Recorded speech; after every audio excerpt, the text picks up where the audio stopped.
Hello, everybody. Welcome to the earliest alert. It's Brian Good here. Let's cover real quick. Maria made landfall at 6:15 this morning as a Category 4 to Puerto Rico.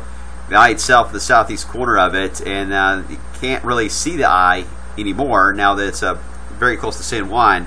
Some of the higher wind gusts I saw was about 120 miles per hour near the eye wall itself when it made landfall. The winds now, sustained winds, down to 145, so it may very well.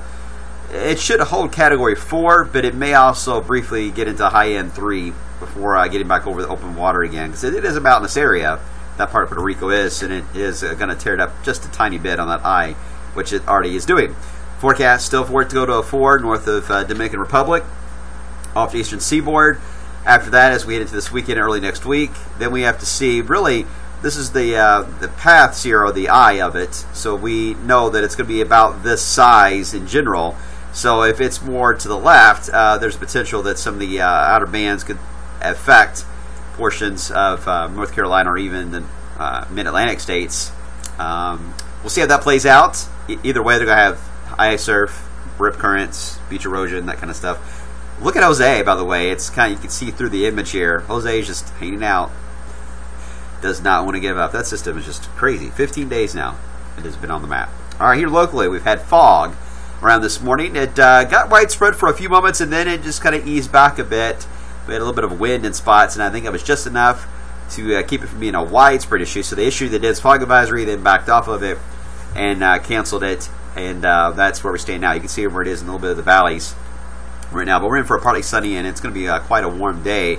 Relatively quiet in the area, but we got quite a bit of moisture still kind of lingering around the Ohio Valley. There's just not much of a trigger other than the heating of the day. Usually wherever your fog was and it dissipates and you get the cumulus clouds to replace it, you can bet on the idea there will be at least a downpour that could develop as a result of that process. So having said that, I think I-65 in Indiana and perhaps central Kentucky could see an isolated thunderstorm this afternoon. We'll see how that plays out. And here's Futurecast for the rest of the day here. As we head into the afternoon period, it picks up on the idea that a couple could pop. It's got 88 for the high. I think we have a chance in the city to get awful close to 90. It's going to be close either way. 88, 89, 90. Not a huge ordeal, but it'll be in that zone, it looks like. Then for tonight, watch how the fog develops. You can see it in the valleys. Near the same spots. Right there.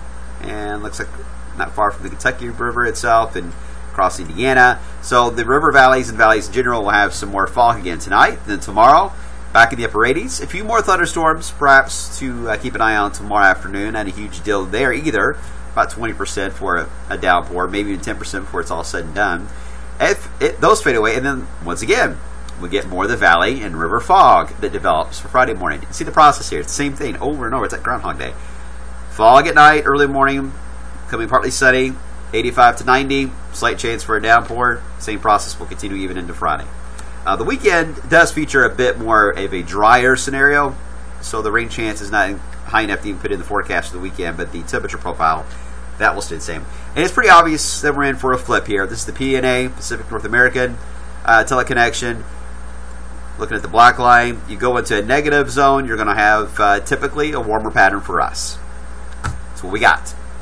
When you get into positive territory, which is the forecast, toward the end of the month, beginning of October, you get typically to a cooler pattern for us. That's what we have in the forecast. So it's an obvious difference there of pretty far negative to pretty far positive that a pattern flip is coming. And that pattern flip will come in the form of a cold front. It'll slow down a bit on its arrival. It'll be probably a week from today to next Thursday. And it'll pass through with some showers and thunderstorms, and the cool air moves in. Looking at the profiles for anything potentially severe with it, there is some cape that develops as we head into parts of Wednesday and Thursday, but it's not impressive. And there's not a lot of wind energy associated with it, so severe weather threat is not impressive so far. Looking this far out, we'll evaluate it, of course, as we get closer, but right now, not a big deal. Which I know is a little unusual, considering you go from a very warm, hot forecast to a cool one. You would think severe weather, but not in this case, because the low that this front's attached to is including in Canada, so there's just not a lot of energy to work with here. But it is going to be enough to drive in that cool air. In fact, the upper low behind it is going to have more of a punch to it. So we got a warm pattern now into the 27th, but then as we to the last couple days of the month and the first couple days of October, that is the upper low diving in. that may actually bring us, that upper low, some showers rolling in here as we head into the first couple of days of October if it dives far enough south. It's a possibility. Right now, for the earliest alert, for the outlook itself, we have, as it loads slowly, there we go, you got the stretch of 80s, and then I've got 70s for the transition of the front.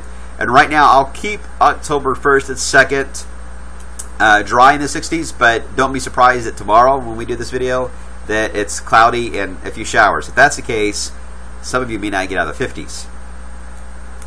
That doesn't sound too pleasant, does it? But it's a possibility. That's it for today, guys. Have a good one.